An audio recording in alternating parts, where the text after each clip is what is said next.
திமிரு படத்துல இருப்பாங்கல்ல, எலே ஷேரடி யா, அந்த கேரக்டர் தான் வந்து எனக்கு எக்ஸாம்பிளா சொன்னாங்க.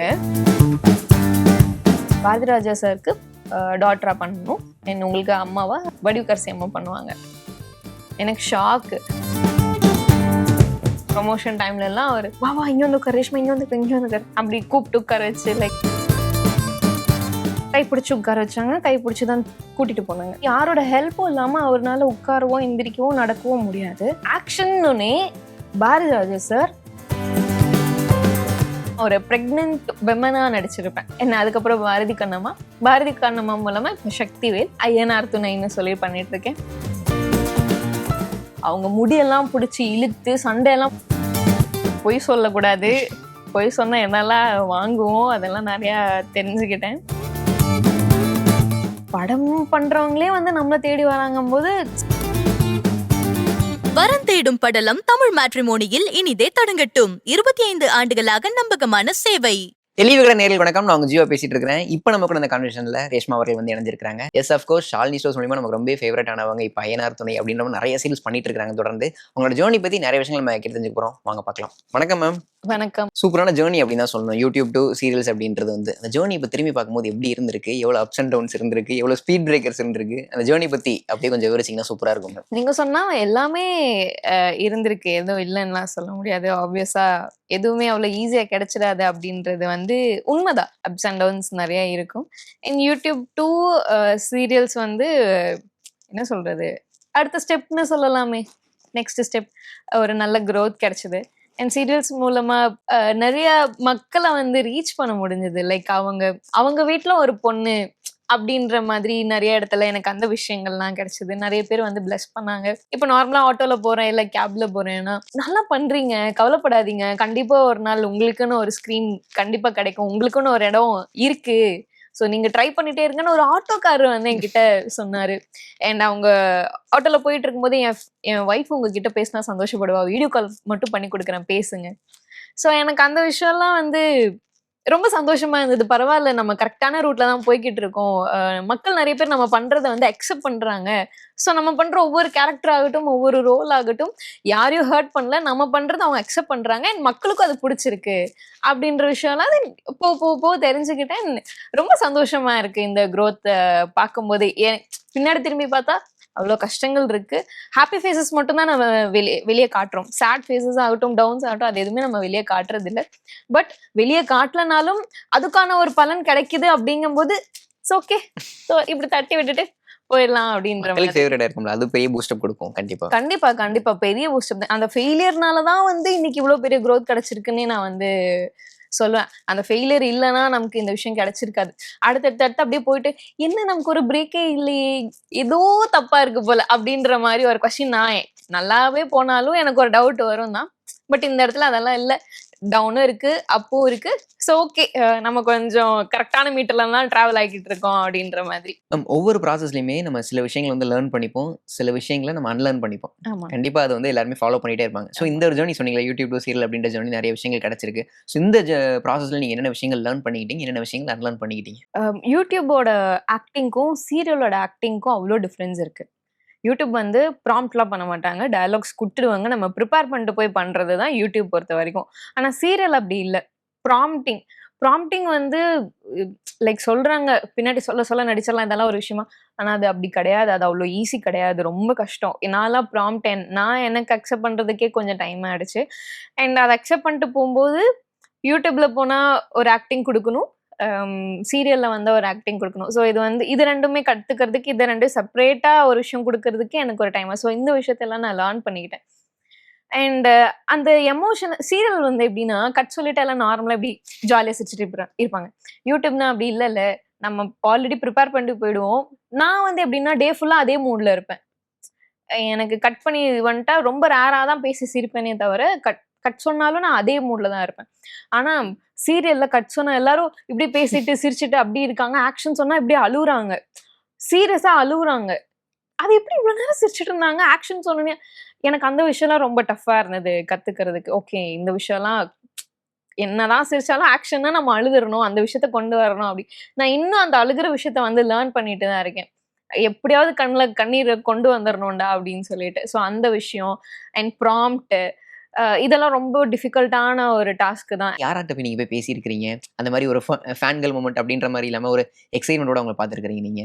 ஃபேன் கேர்ள் மூமெண்ட்டோட நான் ஆர்டிஸ்ட்ட தாண்டி டைரக்டர்ன்னு சொல்லலாம். பிரவீன் சார், பாரதி கண்ணம்மா என்னோட ஃபர்ஸ்ட் சீரியலோட டைரக்டரு. அவர வந்து நான் ரொம்ப எக்ஸைட் ஆயி பார்த்துருக்கேன். எப்படி எக்ஸைட் ஆயி பார்த்துருக்கேன்னா, யூடியூப்ல வந்து நடிக்கணும், இப்படி நடிக்கணும், அப்படி நடிக்கணும்னு ஒரு சிலர் வந்து சொல்லுவாங்க. அத தாண்டி படத்துல தான் சொல்லுவாங்க. இந்த சீன் போது இப்படி நடிக்கணும் அப்படின்றத படத்துல தான் சொல்லி நான் கேள்விப்பட்டிருக்கேன். பட் ஆனா, அவர் வந்து ப்ராம்ப்ட் பண்றது மட்டும் இல்லாம, ஆக்சுவலி சார் தான் ப்ராம்ப்ட் பண்ணுவாங்க. கோ டைரக்டர் வந்து சார் அவைலபிள் இல்லாத டைம்ல தான் கோ டைரக்டர் ப்ராம்ப்ட் பண்ணுவாங்க. சார் தான் வந்து ப்ராம்ப்ட் பண்ணுவாங்க. ப்ராம்ப்ட் பண்றது மட்டும் இல்லாம, அந்த ஹோல் சீனையுமே வந்து நடிச்சு காமிச்சுருவாரு.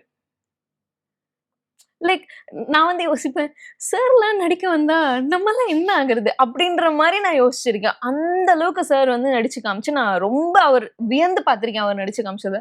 அப்பா மனுஷன் என்னம்மா நடிக்கிறார்ரா அப்படின்னு. பட் ஆனா அவர் வந்து கேமரா நான் நடிக்கிறதுக்கு பெரிய இது இல்ல அப்படின்ற மாரியே தான் இருப்பாரு. பட் ஆனா அவர் நடிச்சத பார்த்து பயங்கரமா நான் எக்ஸைட் ஆயிருக்கேன். ஒரு ஃபேன் கேர்ள்னே சொல்லலாம் நான் அவருக்கு. அப்படியே ஒரு தீவிரமான ஒரு இது. பட் ஆனா அவர போய் சார் நான் உங்க ஃபேனா அப்படிலாம் நான் வந்து நெனச்ச மாட்டேன். தூரத்திலேயே இருந்து நான் இந்த மாரி அவர பார்த்துருவேன். இந்த மாரி சார் பயங்கரமா பண்றாரு, செம்ம இந்த மாரி தான் நம்ம நடிக்கணும் அப்படின்னு சார். கொஞ்சம் இனிஷியல் ஸ்டேஜஸ் போய் உங்களோட கரியர் பத்தி பேசலாம் அப்படின்றது தான். இப்ப நாக் அவுட்க்கு முன்னாடி ரேஷ்மா அவங்க அப்படின்றவங்க யாரு? ஸோ அவங்களோட பேஷன்ன்றது வந்து அப்ப எப்படி இருந்துச்சு? அத பத்தி தெரிஞ்சுக்கணும்னு நாங்க ஆசைப்படுறோம்.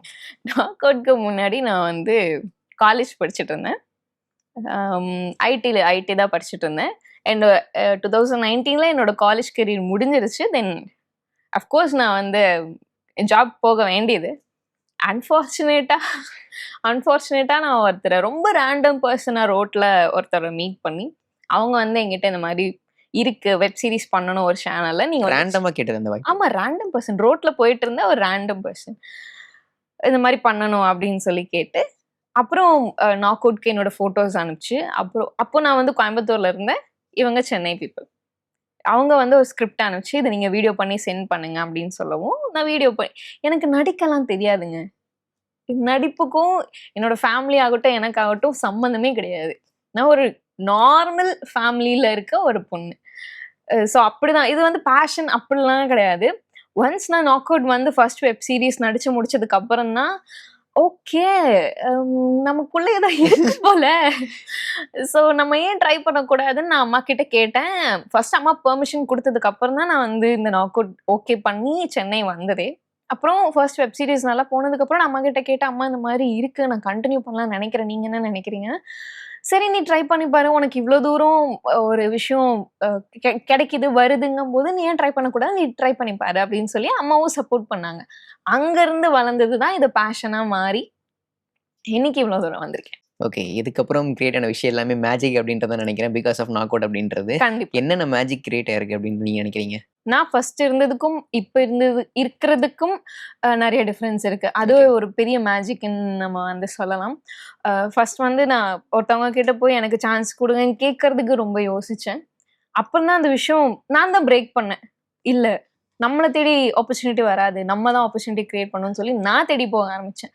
அப்படி தேடி போய் எனக்கு சக்சஸா மாறுன நெறைய விஷயம் இருக்கு. அதுல ஒண்ணு பாரதி கண்ணம்மா சொல்லலாம். இன்னொன்னு யூடியூப்ல நான் ஒரு பிரெக்னன்ட் விமனா நடிச்சிருப்பேன். அது நான் தேடி போன ஒரு கண்டென்ட் தான். அது எனக்கு ஒரு பெரிய பிரேக் ஆனுச்சு. எனக்கு ஒரு பெரிய சக்சஸ் குடுத்துச்சு. என்ன அதுக்கப்புறம் பாரதி கண்ணம்மா மூலமா இப்ப சக்திவேல். அண்ட் அகெயின் அதே புரொடக்ஷன் பாரதி கண்ணம்மா புரொடக்ஷன்லயே ஐஎன்ஆர் துணைன்னு சொல்லி பண்ணிட்டு இருக்கேன். அதுவும் அவங்களே எனக்கு கால் பண்ணி நீ பண்ணா இது கரெக்டா இருக்கும், நல்லா இருக்கும் அப்படின்னு. ஓகே நம்ம இந்த அளவுக்கு வளர்ந்துட்டோமா, நம்ம இந்த கேரக்டர் பண்ணா நல்லா இருக்கும் அப்படின்னு சொல்லி கூப்பிடுற அளவுக்கு நம்ம வளர்ந்துட்டோமா, இட்ஸ் கிரேட் அப்படின்ற மாதிரி. பாரதி கண்ணம்மாக்கு நீங்களே தேடி போனேன் அப்படின்ற மாதிரி ஒரு விஷயம் சொல்லியிருந்தீங்கல்ல, அந்த வாய்ப்பு எப்படி கிடைச்சது? என்ன விஷயம் சொன்னாங்க உங்களுக்கு இனிஷியல்ல? ஆக்சுவலி அதுவுமே வந்து எனக்கு பெருசா ஒரு ஹோப்பே இல்லாம இருந்த ஒரு ரொம்ப டவுனா இருந்த ஒரு டைம் அது. லாஸ்ட் ஹோப்பா ஓகே பிரவீன் சாருக்கு நம்ம டெக்ஸ்ட் பண்ணலாம். ஒரே சோர்ஸ் இன்ஸ்டாகிராம் தான் எல்லாருக்கும், யாரை ரீச் பண்ணணும்னாலும்.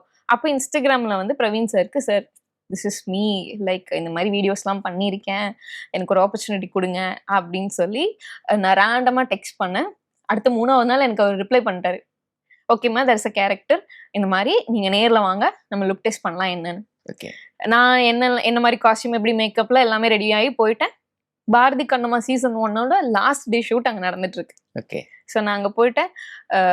அண்ட் அவர் என்னை கூப்பிட்டு இந்த மாதிரி சீசன் 2 பண்ணலான் இருக்கோம், சீசன் 2ல வேலைக்காரி கேரக்டர் உங்களுக்கு நீங்க பண்ணுவீங்களா அப்படி சொல்லி கேட்டார். சார் என்ன சார் கேள்வி இது, கண்டிப்பா நான் பண்றேன் சார் அப்படின்னு. ஓகே டெஸ்ட் ஷூட்லாம் இல்லைம்மா, நீங்க பண்றீங்களா இல்லையான்னு கேட்கலாம் தான் நான் உங்களை நேர்ல வர சொன்னேன். நிறைய பேர் வேலைக்காரி கேரக்டரான்னு சொல்லி செட்ல வந்துட்டு பண்ண மாட்டேன்னு சொல்றாங்க. அது கொஞ்சம் பார்க்க நல்லா இருக்காது. ஸோ இப்பவே நான் உங்ககிட்ட இதுதான் உண்மை, இதை நான் உங்ககிட்ட சொல்லிடுறேன், ஓகேனா பண்ணலாம், இல்லைன்னா ஒன்றும் பிரச்சனை இல்லை நீங்க சொல்லுங்க. அப்போ சொன்னேன், சார் உங்களுக்கு தெரியாது நீங்க எனக்கு எவ்வளவு பெரிய ஆப்பர்ச்சுனிட்டி கொடுத்துருக்கீங்கன்னு, வேலைக்காரி கேரக்டர் தானே சார், இது என்ன சார் அவ்வளோ அந்த கேரக்டர் மாதிரி எல்லாம் ஒன்றும் கிடையாது, நல்ல கேரக்டர் தான், நான் கண்டிப்பா பண்றேன் சார். அப்புறம் அவர் என் தோல்ல தட்டி, ஃபீல் பண்ணாதமா, அடுத்த 2 இயர்ஸ்க்கு நம்ம ஒன்னாதான் ஒர்க் பண்ண போறோம், நீ தைரியமா போயிட்டு வா அப்படி சொன்னாரு. ஸோ அப்பதான் தெரிஞ்சுக்கிட்டேன், நம்ம தேடி போனா அதுக்கு ஒரு பவர் கண்டிப்பா இருக்கு. ஏதோ ஒரு இடத்துல நடக்கலனாலும் ஒரு இடத்துல நடக்கணும், கடவுள் கண்டிப்பா அந்த விஷயத்த அங்க வச்சிருப்பான். ஸோ நம்ம தேடி போவோம் அப்படி தேடி போய் கிடைச்சதுதான் பாரதி கண்ணம்மா. ஸோ அது மூலமா சக்திவேல் மூலமா அகெயின் அவங்களே என்ன கூப்பிட்டாங்க. ஸோ நான் இது ஒரு பெரிய growth-ஆ தான் நான் இதை பாக்குறேன். லிட்டரலா இது வந்து அப்பதான் நான் பாஸ் ஆயிட்டேன் அப்படி ஒரு மொமெண்டம் மாதிரி தான் கிட்டத்தட்ட. ஆமா ஆமா. ஓகே, உங்க மைண்ட் செட் அப்படின்றது இப்படி இருந்துச்சுன்னு சொல்லிட்டீங்க. நீங்க ஃபேமிலி என்ன சொன்னாங்க? இந்த மாதிரி நான் செலக்ட் ஆயிட்டேன், ஒரு ஹிட் சீரியலோட செகண்ட் பார்ட் நான் அப்படின்னு ஃபேமிலி என்ன சொன்னாங்க? அம்மா வந்து எப்படின்னா, சின்ன வயசுல எல்லாம் நம்ம வீட்டுல ஸ்கூல் படிச்சுட்டு இருக்கும் போதெல்லாம் இந்த சூப்பர் சிங்கர், டான்ஸ் ப்ரோக்ராம், இந்த மாதிரி ப்ரோக்ராம் எல்லா குட்டி பசங்களும் டிவில வராங்க, நீங்க 2 பேர், என் தம்பி இருக்கா, நீங்க 2 பேத்துல யாராவது ஒருத்தர் டிவில வந்தா எவ்வளவு பெருமையா இருக்கும் அப்படின்னு சின்ன வயசுல இருந்து அம்மா சொல்றது உண்டு. அதே விஜய் டிவில அம்மா சொன்ன மாதிரி விஜய் டிவில நான் இந்த மாதிரி ஒரு சீரியல்ல நடிக்க போறேன் அப்படின்னு அம்மா கிட்ட சொல்லவும் அம்மா ரொம்ப ஹாப்பி, ரொம்ப ஹாப்பி. லைக் எப்படின்னா, ரொம்ப நாளா தவா இருந்ததுக்கான ஒரு இது அவங்களுக்கு ஒரு ஆசை இருந்திருக்குல்ல. கிடைச்சிருக்கு. எஸ். ஸோ ஃபைனலா என்னோட பொண்ணு டிவில வரப்போறா அப்படின்ற மாதிரி பயங்கர ஹாப்பி, அவங்க சொல்லிக்க முடியாத அளவுக்கு ஹாப்பி. தென் நான் டிவில வர ஆரம்பிச்சதும் பக்கத்துல எல்லாருமே வந்து, உன் பொண்ணு நடிக்கிறா, எப்படி இங்கதானே இருந்தா, எப்படி சென்னை போன, எப்படி எல்லாம் கிடைச்சிச்சு அப்படின்னு சொல்லி கேட்க ஆரம்பிச்சாங்க. ஸோ அம்மா வந்து அந்த டைம்ல ரொம்ப ஹாப்பி. லைக் நம்ம பேரண்ட்ஸ்க்கு நம்ம ஒரு ப்ரௌட் மொமெண்ட் ஏதாவது இடத்துல நம்ம லைஃப்ல கொடுக்கணும்னு நம்ம நினைச்சிட்டு இருப்போம் இல்லையா, ஸோ அந்த ஒரு மொமெண்ட் தான் அம்மாக்கு அது கிடைச்சது. ஓகே, பாரதி கண்ணம்மா 2ஓட க்ரூ வந்து ரொம்ப பெருசு அப்படின்னு சொல்லலாம். அங்க உங்களுக்கு கிடைச்ச உறவுகள் பத்தி கண்டிப்பா பேசி ஆகணும். எல்லாருமே லைக் எப்படி சொல்றது, ஃபர்ஸ்ட் டைம் போறோம், இவங்க நம்மளை எப்படி ட்ரீட் பண்ணுவாங்கன்னு அந்த ஒரு திங்கிங் எனக்குள்ள இருந்துட்டே இருந்தது. ஆனா எல்லா ஃபீமேல் ஆர்டிஸ்ட்க்கும் ஒரு ரூம் தான், எல்லாருமே ஒரே ரூம்ல தான் இருந்தோம். நீ எனக்கு இவங்க இருக்கக்கூடாது, இவங்க அப்படிலாம் யாருமே ட்ரீட் பண்ணல. எல்லாருமே ஒரு இப்போ ஃபரினாக்காலாம் வந்து ஸ்நாக்ஸ் கொண்டு வந்தா எனக்கு கொடுப்பாங்க, இந்தாடி சாப்பிடுடி. அப்புறம் ஏதாவது ஆர்டர் போடுவாங்க, கேஎஃப்சில எல்லாம் ஏதாவது ஷூட்டிங் டைம் அப்போ ஆர்டர் போடுவாங்க, வா வந்துருச்சு பார்சல் நம்ம சாப்பிடலாம். ஸோ இந்த அளவுக்கு எல்லாரும் ஸ்பேஸ் கொடுக்கும்போது, சரி நம்ம எல்லாம் தப்பா நினைச்சிட்டு இருந்திருக்கோமே, நேர்ல எல்லாருமே ஸ்வீட்டா தான் இருக்காங்க. ஃபரினாக்காலாம் வந்து டு த கோர். ஏன்னா அவங்களை டிவில பார்த்ததுக்கும் நேர்ல பார்த்ததுக்கும் அவ்வளோ டிஃப்ரென்சஸ் இருக்கு. என்கிட்ட அவங்க நீங்க இவ்வளோ இதா இருக்கீங்களே, உங்களை வெளியெல்லாம் போனா யாரும் எதுவும் திட்ட மாட்டாங்கன்னா, அதுக்கு அவங்க ஒரு கதையே சொன்னாங்க. நார்த் சைடு ஷூட் போயிருக்காங்க, அவங்க கண்ணம்மாவை வந்து அவங்க ரொம்ப கஷ்டப்படுத்தினதுக்கு அவங்க முடியெல்லாம் பிடிச்சி இழுத்து சண்டையெல்லாம் போட்டிருக்காங்களா அவங்க கிட்ட. பரவாயில்ல, பட் எப்படி இதெல்லாம் மேனேஜ் பண்றீங்க? அதாண்டி என் சக்சஸே அப்படி. ஆனா ஆமால, சூப்பர்க்கா நீங்க. லைக் ஒருத்தர்கிட்ட இருந்தும் ஒரு விஷயத்த நம்ம வந்து கத்துக்கிறதுக்கான ஒரு ஸ்பேஸ் சிச்சுவேஷன் அங்க கிடைச்சது. ஓகே, சக்திவேல் நிறைய பேருக்கு உங்களை ரொம்ப ஃபேவரட் ஆகியிருக்கு அப்படின்னு சொல்லலாம். எவ்வளவு கிரேட்ஃபுல் நினைக்கிறீங்க? அந்த அத்தான் அப்படின்ற வார்த்தைகள் வந்து நிறைய பேர்த்த ஹிட் பண்ணிருக்கு. நான் கிராமங்கள்ல எல்லாம் ஊருக்கு போனாலும் இல்ல ஏதாவது ஷூட்டிங்க்கு கிராமத்துக்கு போனாலும் நிறைய பேர் கிராமத்துல அந்த வார்த்தைகள் யூஸ் பண்ணி தான் அவங்க ஹஸ்பண்ட கூப்பிடுறாங்கன்னு நினைக்கிறேன். அந்த அத்தான் எங்க கிட்டாலும் கிச்சன்ல இருந்து ஓடி வந்து நான் பாப்பேன். இன்னும் என்கிட்ட அந்த மாதிரி விஷயங்கள்லாம் ஷேர் பண்ற மக்கள் உண்டு. ஸோ ஓகே, நம்ம வந்து இந்த விஜய் டிவி மூலமா நம்ம நிறைய மக்களோட மனசுல உட்காந்துருக்கோம். நிறைய பேர் பாட்டி எல்லாம் வந்து சொல்லுவாங்க, டிவில போடுற வரைக்கும் யாரும் வெயிட் பண்ணிட்டு இருப்பா, நானும் 6 மணிக்கு போன்லயே பாத்துருவேன். ஒரு பாட்டி சொல்றாங்க என்கிட்ட, கிராமத்துல இருக்கவங்க. சோ அந்த அளவுக்கு நம்ம மக்கள் மனசுல இடம் பிடிச்சிருக்கோம்னு சொல்லும் போது ரொம்ப சந்தோஷமா இருக்கு. பர்சனலி மீனல் அப்படின்ற ஒரு கேரக்டர் உங்களுக்கு என்னென்ன விஷயங்கள் சொல்லி கொடுத்துருக்கு? பொய் சொல்லக்கூடாது, பொய் சொன்னா என்னெல்லாம் வாங்குவோம் அதெல்லாம் நிறைய தெரிஞ்சுக்கிட்டேன். அண்ட் மீனால் வந்து ரொம்ப இன்னசென்ட். ஆனா ஆரம்பத்துல வந்து அது ஒரு வில்லி கேரக்டர் மாதிரி தான் காமிச்சிருப்பாங்க. ஆனா அது ஒரு இன்னசென்ட்டான வில்லின்னு தான் சொல்லுவேன். படிப்பறிவு இருக்காது. ஆனா ஒரு சில விஷயங்கள்லாம் பண்ணா அவ சந்தோஷமா இருப்பா அப்படின்ற ஒரு விஷயம் அவன் மனசுக்குள்ள இருக்கும். ஃபேமிலி சிச்சுவேஷனால வெளிய சொல்ல முடியாம இருப்பா. அ என் அம்மாவே கேட்டிருக்காங்க. "நீ ஏன்டி இப்படி வில்லித்தனமாலாம் யோசிக்கிற?" அப்படின்னு என் அம்மாவே கேட்டிருக்காங்க. ஸோ இட்ஸ் அந்த மாதிரி எல்லாம் கிடையாது. அவ ரொம்ப இன்னசென்ட்டான ஒரு பொண்ணு. அண்ட் நான் மீனாலாம் என்ன கத்துக்கிட்டேன்னா, பொய் சொல்லக்கூடாது. பொய் சொன்னா செமத்தியா வாங்குவோம். அது இப்ப ரியல் லைஃப்ல செமத்தியானா கொஞ்சம் டைம் எடுக்கும். நம்ம அதுக்கான விஷயங்கள் அடி வாங்குறதுக்கு. சீரியல்ன்றனால உடனே உடனே அடி குடுத்துடுறாங்க. ஸோ அந்த ஒரு விஷயம் தான். எவ்ளோ எவ்ளோ யாருக்கும் எந்த தீங்கும் நினைக்காம எவ்ளோ உண்மையா இருக்க முடியுமோ உண்மையா இருக்க முடியலையா, நீ அவங்க கிட்ட நீ அந்த ஒரு ரிலேஷன்ஷிப்லயே இருக்க தேவையில்ல. நீ பாட்டுக்கு உன் வேலைய பார்த்துட்டு போயிடு. ஓகே. பாலாஜி அவர்கள் பத்தி பேசி ஆகணும். எவ்வளோ சப்போர்ட்டிவ் அவர் ஆஸ் அ பேர் அப்படின்றபோது, சப்போர்ட்டிவ் அப்படின்றது வந்து ரொம்ப முக்கியம். அது இந்த இடத்துல சண்டை எந்த எந்த விஷயமா இருந்தாலும் சப்போர்ட் அப்படின்றது வந்து ரொம்ப முக்கியமானதா இருக்கும். எவ்வளோ சப்போர்ட்டிவ் அவரு. நான் திட்டினாலும் வாங்கிடுவாரு. ட்ரிகர் ஆகவே மாட்டாரு. அதெல்லாம் இல்ல. திட்டினாலும் வாங்கிடுவாரு. ஏய் சரி, சரி, சரி, சரி. ஒன் மோர் சரி பண்ணுங்க அப்படின்னு சொல்லுவேன். பட் நான் என்ன பண்ணாலும் அவர் அந்த ஸ்பேஸ் குடுப்பாரு. அதனால எனக்கு அந்த கம்ஃபர்ட் ஜோன் அவர்கிட்ட வந்து கிரியேட் ஆயிடுச்சு. அதுக்கப்புறம் ஏதாவது ஒரு டஃப்பான சீன் இருக்குன்னா, அவரே கேட்டுருவாரு. அவர் கேட்கறாரு, நான் சொல்றேன். ரிவர்ஸ் பண்ணிட்டு நம்ம இத பண்ணிக்கலாம் அப்படின்னு. தென் 2 பேரும் பேசி வச்சுப்போம். ஓகே இந்த மாரி பண்ணலாம், இந்த மாரி பண்ணலாம் அப்படின்னு சொல்லி. எல்லாத்துக்குமே தலையாட்டுவாரு. நோன்னு சொல்லவே மாட்டாரு அந்த மனுஷன். ஸோ அந்த விதத்துல நான் ரொம்ப குடுத்து வச்சிருக்கணும்னு தான் சொல்லுவேன். அந்த அளவுக்கு அவர் சப்போர்ட். ஆன் ஸ்கிரீன்ல மட்டும் தான் அவர் என்ன திட்டுவாரு. ஆஃப் ஸ்கிரீன்ல நான் வந்து இது கூட பண்ண மாட்டீங்களா? அப்படி சொல்லி நான் திட்டுவேன். பட் அவரு சிரிச்சுக்கிட்டே போயிடுவாரு. ஸோ பயங்கர சப்போர்ட்டிவ். ஓகே. ஷாலினி ஸ்டோர்ஸ்க்கு ஒரு பெரிய ரிசப்ஷன் கிடைச்சிருக்கு அப்படின்னே சொல்லலாம். சரி எங்க இருந்து அந்த ஐடியா அப்படின்றது ஸ்டார்ட் ஆச்சு? அந்த ஜர்னி அது ஷாலினி ஸ்டோர்ஸ் எல்லாமே வந்து டைரக்டர் தான் இப்படி ஆக்சுவலி இது இவ்ளோ பெரிய டிராவல்லாம் எங்களுக்கு தெரியாது. அப்பதான் ஷார்ட்ஸ் யூடியூப்ல வந்து கொஞ்சம் ட்ரெண்ட் ஆயிட்டு வந்துட்டு இருந்தது. ஸோ நம்மளும் ஷார்ட்ஸ் பண்ணலாம், ட்ரை பண்ணலாம். நீங்க வந்து பண்ணுங்க அப்படின்னு சொல்லி சொன்னாங்க. ஓகே ஃபைன் நான் பண்றேன் அப்படின்னு. அதுக்கப்புறம் பார்த்தா அது இப்படி வந்து நிக்குது.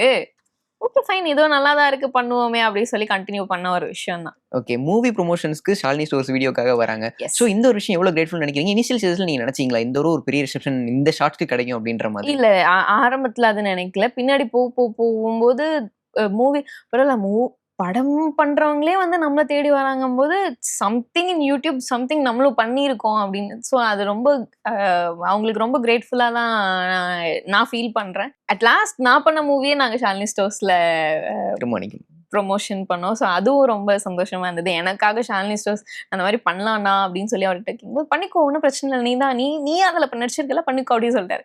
ஸோ அவருக்கு அது பே பண்ண எதுவுமே அதை பத்தி பேசவே இல்லை. நான் ஒரு கேட்டேன்ற ஒரு வார்த்தைக்காக அவர் ஓகே சொல்லிட்டாரு. தென் அவங்களும் வந்து சூப்பரா பண்ணி கொடுத்தேன். எனக்கு நான் பண்ண படத்துக்கு நான் பண்ற ஷாலினி ஸ்டோர்ஸ்லயே ப்ரொமோஷன் பண்ண ரொம்ப சந்தோஷமா இருந்தது. கண்டிப்பா கண்டிப்பா. படிச்ச ஸ்கூல்லயே நம்ம போய் பட்டம் வாங்குறது சீஃப் கெஸ்டா போறது அப்படின்றது வந்து ரொம்ப பெரிய ஒரு விஷயம் அப்படின்னு நினைக்கிறேன். சரி ஓகே. இப்போ நீங்க வந்து சீரியல் மூலியமா ஃபேமிலிக்கு ரொம்ப பரிச்சயம் ஆயிட்டீங்க. இப்போ ஷாலினி ஸ்டோர்ஸ் மூலியமா ஜென்சி இந்த சோஷியல் மீடியா யூசர்ஸ்க்கு பயங்கரமா பரிச்சயம் ஆயிட்டீங்க அப்படின்னு சொல்லலாம். ஃபேமிலி ஆடியன்ஸ் கிட்ட இருந்து கிடைச்ச ரிசப்ஷன் அவங்க கொடுத்த பாராட்டுகள் பத்தி சொல்லியிருந்தீங்க. இந்த மாதிரி ஜென்சி யாராச்சும் வந்து உங்களை நான் வந்து இதுல பார்த்தேன், யூடியூப்ல பார்த்தேன், ஷார்ட்ஸ்ல பார்த்தேன் அப்படின்ற மாதிரி வந்து பேசியிருக்காங்களா? எனக்கு ரொம்ப பிடிக்கும் அதை நான் தொடர்ந்து பார்ப்பேன் அப்படின்ற மாதிரி ஏதாச்சும் ஒரு கமெண்ட் கொடுத்துருக்காங்களா? ஜென்சி பர்சன்ஸ் மேபி நான் பார்த்த வரைக்கும் 1-2 பர்சன்ஸ் என்கிட்ட சொல்லியிருக்காங்க.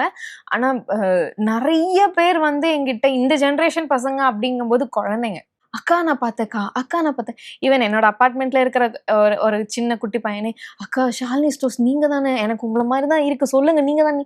ஆமாண்டா நான் தான்டானே. அவன் அந்த அபார்ட்மெண்ட்ல இருக்கிற எல்லா பசங்களையும் திரட்டிட்டான். இவங்க தான் ஷாலினி ஸ்டோர்ஸ் இங்கதான் இருக்காங்க.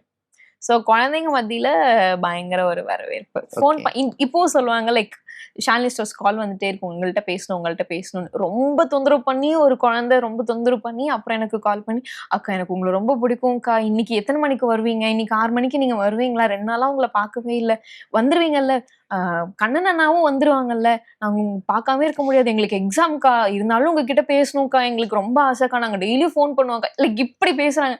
டேய் எக்ஸாம் வச்சுட்டு போய் படிங்கடா, ஏன்டா, சரிக்கா இனிமே படிப்பாங்கக்கா, உங்ககிட்ட பேசிட்டேன்க்கா, நான் போய் படிக்கிறேன்க்கா. லைக் இப்படி இருக்காங்க குழந்தைங்க. லைக் அதெல்லாம் ரொம்ப பெரிய பெரிய ஆடியன்ஸை நம்ம வந்து சீக்கிரம் பிடிச்சிடலாம்.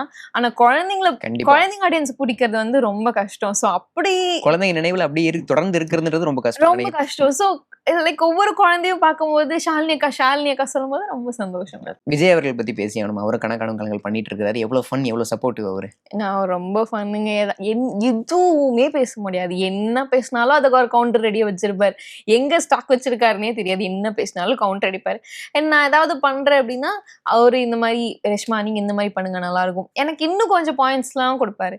ஸோ ரொம்ப நடிக்கிற விஷயத்துலயும் ஆகட்டும் அண்ட் ஆஃப்லைன்லயும் ஆகட்டும் பயங்கர ரொம்ப ஜாலியா இருப்பாரு. அண்ட் ரொம்ப நடிக்கிற டைம்ல வந்து ரொம்ப சப்போர்ட் பண்ணுவாரு. பாயிண்ட்ஸ்லாம் கொடுப்பாரு. நீ இந்த கவுண்டர் போடு நல்லா இருக்கும், நீ இந்த மாதிரி பண்ணு இன்னும் சூப்பரா இருக்கும். ஸோ நான் பண்ண எல்லா கோ ஆர்டிஸ்ட்டுமே ஏதோ ஒரு விதத்துல எனக்கு சப்போர்ட்டிவா தான் இருப்பாங்க. ஐநாத்துணை ஜேர்னி எப்படி போயிட்டு இருக்கு மேம் உங்களுக்கு இப்ப? இப்பதான் ஆரம்பிச்சிருக்கோம். பட் நல்லா போய்கிட்டு இருக்கு. பசங்க செட்ல எல்லாருமே வந்து ரொம்ப ஜாலியா இருக்காங்க. செட் ஆல்ரெடி ப்ரொடக்ஷன் ஆல்ரெடி தெரிஞ்ச ப்ரொடக்ஷன். பட் பசங்க உள்ள எல்லாருமே வந்து கேஸ்ட் எல்லாருமே வந்து புதுசு எனக்கு. பட் அவங்கள பழகும்போது புதுசு மாதிரி இல்ல. எனக்கு ரொம்ப ரொம்ப ஃப்ரெண்ட்லியா தான் பழகுறாங்க. ஈவன் 2-3 வீக்ஸ் தான் இருக்கும் நான் அவங்களோட ஒர்க் பண்ண ஆரம்பிச்சு. என்னோட பேருமே எனக்கு வந்து நீ இப்படி பண்ணு, நீ இப்படி இப்படி பண்ணா இன்னும் நல்லா இருக்கும்னு நான் நினைக்கிறேன். இந்த எமோஷன் இத நீ மறந்துட்ட, இத நீ பண்ணு அப்படி. லைக் அந்த அளவுக்கான ஒரு இது. ஸோ யாரும் லைக் இப்போ ஃபர்ஸ்ட் டைம் பேசுறோம்னா நமக்கு ஒரு தயக்கம் இருக்கும். கேட்கலாமா வேணாமா அப்படி ஒரு டவுட் இருக்கும். ஆனா அந்த மாதிரி யாருமே அங்க இல்ல. எல்லாருமே ரொம்ப ஜாலி. சொன்னா எல்லாம் உட்காந்து எதையாவது ஒருத்தர் இப்படி கிராஸ் பண்ணக்கூடாது. அவங்கள உட்காந்து கலாய்ச்சிட்டு இருக்கிறது. ஸோ அந்த மாதிரி ரொம்ப ஜாலியா தான் இருக்கும். சீரியல்ஸ் பண்ணிட்டு இருக்கிறீங்க. திருமாணிக்கம் வாய்ப்பு எப்படி வந்துச்சு இந்த தருணத்துல? நீங்களா தேடினீங்களா? ஆடிஷன் அந்த மாதிரியான விஷயங்களா? இல்ல. திருமாணிக்கம் எனக்கு வந்ததுமே வந்து யூடியூப்ல நான் பண்ண ஒரு வெப் சீரிஸ்னால தான். ஆஃப்டர் நாக் அவுட்க்கு அப்புறம் ரோல் த ரீல்னு ஒரு சேனல்ல வந்து மணப்பந்தல்னு ஒரு வெப் சீரிஸ் பண்ணேன். அந்த வெப் சீரிஸ் பார்த்துட்டு தான் எனக்கு டைரக்டர் அப்பவே கூப்பிட்டாரு. அந்த வெப் சீரிஸ் முடிஞ்ச கொஞ்ச நாள்ல தான் எனக்கு கால் வந்தது. இந்த மாதிரி டைரக்டர் பேசுறேம்மா, ஒரு கேரக்டர் இருக்கு, நீங்க வந்து பண்ணணும். என்ன கேரக்டர்ஸ்? இந்த மாதிரி படத்துல நீங்க பாரதிராஜா சாருக்கு டாட்டரா பண்ணணும். உங்களுக்கு அம்மாவா வடிவுக்கரசி அம்மா பண்ணுவாங்க. எனக்கு ஷாக்கு. என்ன இது உண்மையா பொய்யா இல்லையே என்ன பண்ணலாம் அப்படின்ற மாதிரியான ஒரு டவுட்லாம் இருந்தது. அப்புறம் அந்த சீரீஸ்ல எனக்கு பேரா பண்ண ஒருத்தர் அதுல வந்து போலீஸா அந்த படத்துல போலீஸா பண்ணிருக்காரு. நீ போ சான்ஸை விட்டுறாத, நல்ல படம் நல்ல இது சான்ஸ் நீ கண்டிப்பா பண்ணு. அப்புறம் சொன்னீங்க சார் ஓகே சார் நான் வரேன் சார் அப்படி சொல்லிட்டேன். அந்த டைம்ல சீரியல்லாம் எதுவுமே இல்ல. அப்போ வெப் சீரிஸ் பண்ணிட்டு இருந்த ஒரு டைம். வரேன் சார் சொல்லிட்டு அதே அடுத்த நாள் டிக்கெட் போட்டாங்க. நான் கிளம்பி போயிட்டேன். ஃபர்ஸ்ட் டைம் பாரதிராஜா சாரை நேர்ல பார்க்குறேன். டைரக்டர் வந்து இன்ட்ரோ கொடுக்குறாரு. சரி இவங்க வந்து ரேஷ். அதுக்கப்புறம் ஆஃப்லைன்ல ஷார்ட் முடிச்சதுக்கப்புறம் நாங்கள் நின்றுட்டு இருந்து ரேஷ்மா இங்கே வாங்க இங்கே வா அப்படி உட்காரு அப்படி சொல்லி பக்கத்தில் கூப்பிட்டு என்ன பண்ணிட்டு இருக்கீங்க, எவ்வளோ வருஷமா நடிச்சிட்டு இருக்கீங்க, வெரி குட், என்னோட பிளஸ்ஸிங்ஸ் இருக்கும், நல்லபடியாக நடிங்க, உங்களுக்கு இன்னும் பெரிய பெரிய படம் எல்லாம் வரும், என்னோட பிளஸ்ஸிங்ஸ் என்னைக்கும் உங்களுக்கு அப்படிலாம் கூப்பிட்டு பேசினாரு. நம்ம 2 பேரும் ஃபோட்டோ எடுத்துக்கலாம். சார் கலாய்க்காதீங்க சார், நானே ஃபோட்டோ எடுக்கணும் சார், நான் எடுத்துக்கிறேன் சார்ன்னு சொல்லி அப்புறம் சாரோட ஃபோட்டோ எடுத்தேன். ஸோ ரொம்ப எப்படி சொல்றது, இந்த படம் ப்ரமோஷனுக்கு வரும்போதெல்லாம் ரேஷ்மா வரலையா உண்மையாலுமே என்ன கலாய்க்கிறாரா இல்லை வந்து என்ன தேடுறாரா அப்படின்னு சொல்லி நான் உண்மையாலுமே அவரு உன்னை தேடுறாருமா, நீ போ அவர் கூடயே இருக்கு. ப்ரமோஷன் டைம்ல எல்லாம் அவர் வா இங்க வந்து உட்கார் ரேஷ்மா, இங்க வந்து அப்படி கூப்பிட்டு உட்கார வச்சு லைக் ரொம்ப ஜாலியா இருந்தது சாரோட. வடிவுக்கரசி அம்மா வாமா எப்படி இருக்க, அதே ஸ்லாங். எஸ் அவங்க அதே மாதிரிதான், எந்த ஒரு மாற்றமும் இல்ல. வடிவுக்கரசி மேம் என்ன பண்ணேன்னு எனக்கு தெரியல. நான் ஒர்க் பண்ண எல்லாருமே வந்து எனக்கு வந்து எந்த ஒரு இதுவும் இல்லாம எனக்கும் சப்போர்ட் பண்ணி லைக் என்னோட ரொம்ப மர்ஜ் ஆகி இது வரைக்கும் எந்த ஒரு பிரச்சனையும் இல்லாம நல்லபடியா எல்லா ஷூட்ஸுமே வந்து அப்படிதான் போயிருக்கு. கமெண்ட்ஸா என்னென்ன விஷயங்கள் சொன்னாங்க திருமாணிக்கம்ல உங்க கேரக்டர் பார்த்துட்டு, இல்ல பாரதிராஜா சார் பார்த்துட்டோ, இல்ல டேரக்டர் பார்த்துட்டோ, இல்ல சமுத்திரக்கனி சார் பார்த்துட்டோ என்னென்ன விஷயங்கள் உங்களுக்கு சொன்னாங்க? என்கிட்ட வந்து என்னன்னா ஃபர்ஸ்ட் வந்து இந்த கேரக்டர் எப்படி நீ செலக்ட் பண்ண, அதுல வந்து ஒரு பிரெக்னென்ட் லேடியா தான் நம்ம படத்துல வந்து நடிச்சிருப்பேன். ரொம்ப ஒரு ஏழ்மையான ஒரு பொண்ணா நடிச்சிருப்பேன். நிறைய பேர் கேட்ட விஷயம் என்னன்னா இந்த கேரக்டர் நீ எப்படி எடுத்துக்கிட்ட, எல்லாருமே பிரெக்னென்ட் லேடியா ஃபர்ஸ்ட் படமே அப்படி நடிக்கணுமா அப்படின்னு சொல்லி யோசிப்பாங்க. நீ எப்படி அந்த கேரக்டர் எடுத்து? இல்ல சார் பண்ணிதான் பாத்துருவோமே, என்ன ஆயிட போகுது, சேலஞ்சிங்காவே இருக்கட்டும், நான் அந்த கேரக்டருக்கு செட் ஆவேன்னு தெரிஞ்சுதான் அவர் என்ன கூப்பிட்டுருக்காரு. அப்படி இருக்கும்போது எனக்கு அதுல எந்த டவுட்டும் இல்லை. ஃபர்ஸ்ட் படம்னாலும் நல்ல படமா எனக்கு அது அமைஞ்சிருக்கு. நான் அந்த ஒரு கேரக்டர் எல்லாரும் மனசுலயும் உட்காந்துட்டுங்கும் போது எனக்கு ரொம்ப சந்தோஷமா இருக்கு. அந்த பிரெக்னென்ட் லேடியா நடிச்சதுல எனக்கு எந்த ஒரு வருத்தமும் கிடையாது சார். நான் நல்லா நடிச்சிருக்கேன், என்னோட இது நல்லா ரெஜிஸ்டர் ஆயிருக்கு, எனக்கு அது போதும் சார். கனி சார்லாம் கூப்பிட்டு விஷ் பண்ணாரு. எனக்கு அதெல்லாம் ரொம்ப என்ன சொல்றது, ரொம்ப அப்ரிஷியேட் பண்ண ஒரு விஷயம் அப்படின்னே சொல்லலாம். கனி சாரோட தான். ஈவன் கனி சாருமே ரொம்ப ஜோயெல்லாம் என்கிட்ட பாருங்க இப்ப இந்த அம்மா மைக்கு கொடுத்து எப்படி பேச பரவாயில்லடா நம்ம ஒரு 4 மனுஷங்கள நல்லா சம்பாரிச்சு வச்சிருக்கோம் அப்படின்னு சொல்ற மாதிரி என் லைஃப்லயும் அப்படி இருக்காங்க. ஓகே. எஸ். ஓகே. இந்த படம் மூலியமா பாரதிராஜா சார் கிட்ட இருந்து நான் இந்த ஒரு விஷயத்த வந்து கத்துக்கிட்டேன். அத வந்து என் ஆக்டிங் ஜர்னி ஃபுல்லா நான் டேக் அவே எடுத்துப்பேன். அது வந்து நான் ஃபாலோ பண்ணுவேன் அப்படின்னா என்ன விஷயமா இருக்கும் அது? நான் நெறைய பேர பார்த்துருக்கேன். அது தப்புன்னு சொல்லல. மேபி அவங்க சிச்சுவேஷன் அப்படி. பட் நான் பார்த்த விஷயத்த சொல்றேன். உடம்பு சரியில்லனா அ அ ஷூட்க்கு நான் வரல. என்னால உடம்பு முடியல அப்படின்னு சொல்றது. ஏதாவது ஒரு ரீசன் சொல்லி ஷூட்க்கு வராம இருக்கிறது. இப்படி நான் நெறைய பேர நேர்ல என்னோட ஷூட்லயே நான் வந்து பார்த்துருக்கேன். அம் இந்த பக்கம் பாரதிராஜா சார். அவருக்கு வந்து ஏஜ் ஆயிடுச்சு. அவரால நடக்க முடியாது. 2 பேரும் இந்த கை புடிச்சு தான் கூட்டிட்டு வந்தாங்க. கை புடிச்சு உட்கார வச்சாங்க. கை புடிச்சு தான் கூட்டிட்டு போனாங்க. ஸோ யாரோட ஹெல்ப்பும் இல்லாம அவர்னால உட்காரவோ, எந்திரிக்கவோ, நடக்கவோ முடியாது. சீன் வந்து கட்டில்ல உட்கார்ந்திருக்காரு. கனி சார் உள்ள வருவாரு. கனி சார் வந்ததுமே அவர் கட்டில்ல "என்னப்பா தம்பி நீங்க?" அப்படி சொல்லி அவரு கேட்கணும். ஆக்ஷன்னோனே பாரதிராஜா சார் கட்டில்ல இருந்து எந்திரிச்சிட்டாரு. எனக்கு ஃபர்ஸ்ட் டைம் அது அ ரொம்ப ஆச்சரியமா இருந்தது. யாரோட ஹெல்ப் இல்லாம அவரால எந்திரிக்க கூட முடியாது. அது எப்புட்றா ஆக்ஷன்னா அவர் எந்திரிக்கிறாரு. ஸோ இந்த 2 விஷயத்தையும் நான் கம்பேர் பண்ணி பார்த்தேன். நம்ம உடம்பு முடியல அப்படி சொல்லி ஷூட்க்கு வராம இருக்கிறதுக்கும், இங்க ஒருத்தர் வந்து எனக்கு நடிப்பு தான் எல்லாமே அப்படின்ற ஒருத்தர் உண்மையாலுமே ஒருத்தர் லைவ் எக்ஸாம்பிளா ஒருத்தர் இருக்காரு. ஸோ நான் இதுவரைக்கும் அந்த மாரி பண்ணதில்ல. பட் நான் பார்த்து எக்ஸ்பீரியன்ஸ் பண்ணனால இந்த 2 விஷயத்தையும் நான் கம்பேர் பண்ணிக்கிட்டேன். சாகுற நிலைமை வர வரைக்கும் நம்ம வந்து ஷூட்னா நம்ம டான்னு போய் நின்றணும்டா. அந்த விஷயத்த நான் வந்து கத்துக்கிட்டேன். ஓகே. சீரியலோ, படமோ மீடியா ஜர்னிக்கு வந்து ஃபேமிலியோட சப்போர்ட்ன்றது ரொம்பவே முக்கியம். அம்மா இன்ன வரைக்கும் எவ்வளோ சப்போர்ட்டிவா இருக்காங்க? என் அம்மாவ தவிர ஃபேமிலில வேற யாருமே சப்போர்ட் கிடையாது. ஓகே. என் அம்மாவ எல்லாருமே திட்டினாங்க. எதுக்கு பொண்ணு எனக்கு மீடியாக்கு போறாங்க? அவமானமா இருக்கு. ஏன் அவள அனுப்புற? அவள அனுப்பாத. என் அவமானமா இருக்குன்னு சொன்னவங்க யாருமே வந்து நாங்க ஒரு டவுன் ஸ்டேஜ்ல இருக்கும்போது ஹெல்ப் பண்ணல. ஸோ அம்மா வந்து அதெல்லாம் கண்டுக்கல. அவங்க பேசினா பேசிட்டு போறாங்க. நீ உன் ஒர்க்க மட்டும் பாரு. உன்னால தானே போயிட்டு இருக்கு. ஒண்ணும் பிரச்சனை இல்லல்ல. ஃபைன். நீ உன் வேலைய பாரு. நான் இருக்கேன். யார் என்ன பேசினாலும் நான் பார்த்துக்கிறேன். ஓகே. நமக்கு வேற எதுவும் வேணாம். இவங்க இந்த சைட்ல இருந்து கிரீன் சிக்னல் வந்துருச்சு. ஃபைன். நம்ம பாட்டுக்கு டிராவல் பண்ணோம். இப்ப வரைக்கும் என்ன என்ன எனக்கு என்ன இங்க ஏதாவது ஒரு மனஸ்தாபமோ, அம்மா இந்த மாரி ரொம்ப டவுனா இருக்குன்னா, நான் அம்மாட்ட ஃபோன் பண்ணி பேசுவேன். அம்மா ஏதாவது டவுனா இருந்தாங்கன்னா எனக்கு கால் பண்ணி பேசுவாங்க. ஸோ நமக்கு ஒரு பிக்கஸ்ட் பில்லரே இங்க ஒண்ணு ஸ்ட்ராங்கா இருக்கும்போது, வேற எத பத்தியும் கவலைப்பட வேணாம். டேக் அவே அப்படின்ற ஒரு விஷயம் சீரியல்ஸ்ன்னு ஃபர்ஸ்ட் எடுத்துக்கலாம். ஃபர்ஸ்ட் ஆஃப் ஆல் நீங்க பண்ண சீரியல்ஸ்லேருந்து பாரதி கண்ணம்மா 2ல இருந்து நீங்க என்ன டேக் அவே எடுத்துக்கிட்டீங்க? சக்திவேல்லேருந்து நீங்க என்ன டேக் அவே எடுத்துக்கிட்டீங்க? இப்போ தான் இனிஷியல் சீரியஸ்ல ஐநார் துணை இருக்கு. இதுலேருந்து நீங்க என்ன டேக் அவே எடுத்துக்கிறீங்க இப்ப? ப்ராம்ப்ட் பண்ணா ப்ராம்ப்ட் மட்டும் இல்லாம, ப்ராம்ப்ட்ட தாண்டி நம்ம ஆக்ஷன்ஸ்ல வந்து இன்புட்ஸ் குடுக்கணும் அப்படின்ற விஷயத்தையும் வந்து பாரதி கண்ணம்மால கத்துக்கிட்டேன். பாரதி கண்ணம்மா ஹீரோ கிட்ட அத கத்துக்கிட்டேன். ஓகே. சிபு சூரியன். சிபு சூரியன். ஒரு ஒரு சீன் ஒண்ணு அவர் கைய கட் பண்ணிக்கிற மாரி ஒரு சீனு. அம் நானும் அவரோட ஃப்ரெண்ட் இருப்பாரு. நாங்க போய் ஏன் கைய கட் பண்ணிக்கிட்ட சொல்லி நாங்க வெறும் டயலாக்ஸ் மட்டும் தான் சொல்லிட்டு இருப்போம். அப்போ அவரு ஒரு விஷயம் எனக்கு சொன்னாரு. "உன் ஃப்ரெண்டு தானே நான். கைய கட் பண்ணிட்டேன். என் கைய புடிச்சு ஏன் கட் பண்ணன்னு கேட்கிறியே? நீ ஓடி வந்த ஸ்பீடுக்கு என்ன பண்ணியிருக்கணும்? அந்த கத்திய புடிச்சு கீழ போட்டுருக்கணும்." ஆமா. நம்ம அத பண்ணியிருக்கணும். நம்ம ஏன் அத பண்ணலன்னு நான் அங்க யோசிச்சேன். ஸோ அப்பத்துலருந்து நான் என்ன பண்ண ஆரம்பிச்சேன், ஸ்கிரிப்ட்ட தாண்டி இன்புட்ஸ் ஏதாவது நம்மளால போட முடியுமான்னு சொல்லி அந்த விஷயத்த வந்து இன்புட்ஸ் நம்ம குடுக்கணும் அப்படின்ற விஷயத்த நான் அவர்கிட்ட இருந்து அத ஸ்டார்ட் பண்ணி, அந்த விஷயத்த அங்க இருந்து ஆரம்பிச்சுக்கிட்டேன். ஸோ இந்த விஷயத்த வந்து இவங்க கிட்டலாம் நான் வந்து கத்துக்கிட்டேன். ஆஃப்டர் பாரதி கண்ணம்மாக்கு அப்புறம் சக்திவேல். என்ன ஆனாலும் நம்ம ஃப்ரேம்ல அழகா தெரியணும்.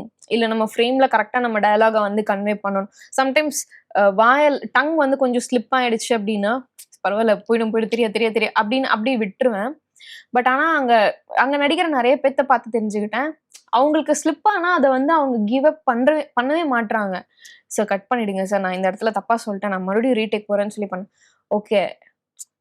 நான் ஏன் வந்து அத பண்ணேன்னா, எனக்கு பயம் நம்ம தப்பா சொல்றோம் திட்டிருவாங்க திரும்ப. பட் ஆனா அந்த விஷயத்த அங்க இல்ல நம்ம வந்து ப்ராப்பரா பண்ணணுன்றதுக்காக தான் அந்த ரீடேக் சொல்லி கேட்கிறோம். அவங்க ஓகே சொன்னா நம்ம பண்ணுவோம். இல்லன்னா ஃபைன். ஏன்னா அர்த்தம் இப்பதான் 3 to 4 வீக்ஸ் தான் ஆவுது. நல்லா தான் போய்க்கிட்டு இருக்கு. சரி, என்னென்ன விஷயத்த லெசன் பண்ணிட்டு இருக்கீங்க? டேக் அவேன்னு சொல்ல முடியுது இந்த டைம்ல இனிஷியல் சீரியஸ்ல. என்னென்ன விஷயங்கள் கவனிச்சுட்டு இருக்கிறேன். எனக்கு இது புதுசா இருக்கு. புது எக்ஸ்பீரியன்ஸா இருக்கு அப்படின்னு என்னென்ன விஷயங்கள் சொல்லுவீங்க? ஆக்சுவலி நான் வந்து என்னோட பேர் கிட்ட வந்து ப்ரொபோஸ் பண்ற ஒரு சீன் ஒண்ணு வந்துச்சு. அம் ரொம்ப ஃபீல் பண்ணி ப்ரொபோஸ் பண்ற ஒரு விஷயம். டப்புன்னு அவரு கண்ல தண்ணிய கொண்டு வந்து வச்சுட்டாரு. அத்தன நேரம் சிரிச்சுட்டு இருந்தாரு. நான் அவர்ட்ட கேட்டேன், "எப்படி நீங்க இத பண்ணீங்க?" அப்ப அவர் சொன்னாரு, இந்த மாதிரியெல்லாம் பண்ணு, உனக்கு அந்த விஷயம் கண்டிப்பா வரும் அப்படி சொன்னாரு. நான் ட்ரை பண்ணேன். எனக்கு கிட்டத்தட்ட கண்ல தண்ணி வந்துச்சு. ஆனா அந்த அந்த ஒரு டயலாக்குள்ள என்னால கொண்டு வர முடியல. ஸோ நான் கிளிசரின் அப்புறம் அவர் சொன்னாரு, "இந்த விஷயங்கள்லாம் இருக்கு. இதெல்லாம் நீ பண்ணனா உனக்கு கண்டிப்பா அது ஹெல்ப் பண்ணும்." அப்படின்னு சொன்னாரு. ஜீனியஸ் சார், நீங்க கண்டிப்பா இத வந்து எடுத்துக்கிறேன். இது எனக்கு ரொம்ப தேவைப்படுற ஒரு விஷயம் தான். ஸோ நான் எடுத்துக்கிறேன் அப்படின்னு சொல்லி, ஸோ என்னோட ஆர்டிஸ்ட் கிட்ட இருந்து நான் அந்த விஷயத்த ரீசென்ட்டா கத்துக்கிட்டேன் அந்த விஷயத்த. Okay, okay. இந்த ஒரு அப்ரிசியேஷன் நான் மறக்கவே மாட்டேன். எனக்கு ரொம்ப க்ளோஸ் டு தி ஹார்ட். இந்த ஒரு கமெண்ட் இவங்க சொன்னாங்கப்பா அப்படின்னா, என்ன கமெண்ட்? யாரோட அப்ரிசியேஷன் அது உங்களுக்கு? நெறைய அப்ரிசியேஷன் வந்து வந்திருக்கு. ஃபார் த ஃபர்ஸ்ட் டைம் நான் நாக் அவுட்ல கெட்டிமலம் வெப் சீரிஸ் பண்ணிட்டு இருக்கும்போது, ஷூட் பிரேக்கு நான் ஊருக்கு போயிட்டுருக்கேன். அப்போ ரேண்டமா ஒரு பெர்சன் வந்து அ இந்த மாரி ஒரு விஷயம் சொல்லணும் உங்ககிட்ட. நீங்க நடிச்சதெல்லாம் நான் பார்த்துருக்கேன். அப்ப எனக்கு சீரியஸா நடிக்க தெரியாது. கெட்டிமலம் தான் என்னோட ஃபர்ஸ்ட் சீரிஸ். எனக்கு நடிக்க தெரியாது. அந்த நடிப்ப பார்த்துட்டு வந்து ஒருத்தர் வந்து எனக்கு அப்ரிஷியேட் பண்ணாரு. இந்த மாரி உங்க நடிப்பு ஒரு மாரி வித்தியாசமா இருக்கு. உங்க ஸ்லாங் மலையாளம் மிக்ஸ் பண்ண ஒரு தமிழ் அப்போ இருந்தது. உங்க ஸ்லாங் ஒரு மாரி டிஃபரெண்ட்டா இருக்கு. லைக் உங்கள வந்து ரொம்ப ஈஸியா கனெக்ட் பண்ணிக்க முடியுது. லைக் த கேர்ள் நெக்ஸ்ட் டோர்ன்ற மாரி கனெக்ட் பண்ணிக்க முடியுது. நீங்க ரொம்ப நல்லா பண்ணிட்டு இருக்கீங்க. அம் மேபி நீங்க படத்துக்கு போனீங்க அப்டின்னா, கண்டிப்பா உங்களுக்கு ஒரு பெரிய ஆப்பர்ச்சுனிட்டி ஒண்ணு இருக்கு. ஏன் சொல்றேன்லாம் எனக்கு தெரியல. பட் ஏதோ சொல்லணும்னு தோணுச்சு நான் சொல்றேன். அப்டி சொல்லிட்டு அவரு போயிட்டாரு. நான் உட்கார்ந்து பஸ்ல வீட்டுக்கு போற வரைக்கும் இதையே யோசிச்சுட்டு, நம்மள ஏன்டா அப்டி சொன்னாரு? ஏன் இப்டி சொன்னாரு? ஒருவேள நம்ம ஏதோ நல்லா பண்றோமோ, இல்ல கரெக்ட்டா பண்றோமா? நம்மள கலாய்ச்சுட்டு போற இவ்ளோ கொஸ்டின்ஸும் இருந்தது. பட் அதுக்கப்புறம் நான் அவர பார்க்கல. இப்ப எனக்கு தோணும், அந்த மனுஷன நான் எங்கேயாவது பார்க்க மாட்டேனா? பார்த்தா ஒரு தேங்க்ஸ் சொல்லாம அன்னைக்கு நான் தேங்க்ஸ் சொல்லல. பிகாஸ் அவர் ஏன் இப்டி சொல்றாரு? அப்டின்ற ஒரு டவுட்லயே நான் இருந்துட்டேன். ஓகே, ஓகே அப்டி சொல்லிட்டேன். பட் ஆனா இந்த இப்போ போய் எங்கேயாவது ஒரு இடத்துல அந்த மனுஷன பார்த்தா நம்ம கண்டிப்பா தேங்க்ஸ் சொல்லணும். ஸோ அந்த விஷயத்த நான் மறக்கவே மாட்டேன். அன்னைக்கு புரியாம இருந்த ஒரு விஷயம், இ இன் அது புரிஞ்சு நான் ஒரு இடத்துக்கு வர்றதுக்கு ஒரு டைம் ஆயிடுச்சு. ஸோ அந்த மனுஷன பார்த்தா கண்டிப்பா தேங்க்ஸ் சொல்லணும். அந்த அந்த ஒரு விஷயம் நான் என்னைக்குமே ஏன்னா ஃபர்ஸ்ட்டு என்ன பார்த்து ஒருத்தர் வந்து சொன்ன ஒரு விஷயம். நான் மீடியாக்குள்ள வந்ததுக்கப்புறம். ஸோ கண்டிப்பா நான் அந்த விஷயத்த நான் அவர மறக்கவும் இல்ல. அவர நேர்ல பார்த்தா அந்த ஒரு விஷயம் மட்டும் சொல்லணும். Okay, okay. உங்களோட அடுத்தடுத்த பிளான்ஸ் என்ன? என்ன பாதையில பயணிக்கணும் அப்படின்ற மாரி ஒரு விருப்பம் வச்சிருக்கிறீங்க நீங்க? அடுத்தடுத்த plans go with the flow தான். பிளான்லாம் எதுவும் வச்சில்ல. அ கோ வித் த ஃப்ளோ தான் போயிட்டுருக்கேன். அந்த ஃப்ளோ கொஞ்சம் ஒரு மாரி நல்லா இருக்கு. ஓகே, ஒரே ஒரு பிளான் மட்டும் இருக்கு. அது என்னன்னா வீடு கட்டணுன்றது வந்து ஒரு ஓகே. பிளானிங்ல போயிட்டுருக்கு. சீக்கிரம் கட்டி முடிக்கணும். மீனல் கேரக்டருக்கு ஃபர்ஸ்ட் டே உங்கள அடாப்ட் பண்ணிக்கிறது எப்படி இருந்துச்சு? உங்களோட யூசுவல் ரொட்டீன்ல இருந்து அதுக்கு நம்ம அப்படியே மாத்திக்கிறது வந்து எவ்வளோ கஷ்டமா இருந்துச்சு உங்களுக்கு? அவங்க எனக்கு சொன்ன எக்ஸாம்பிள் என்னன்னா, இந்த திமிரு படத்துல இருப்பாங்கல்ல. எலே ஸ்ரேயா ரெடி. யாஹ்!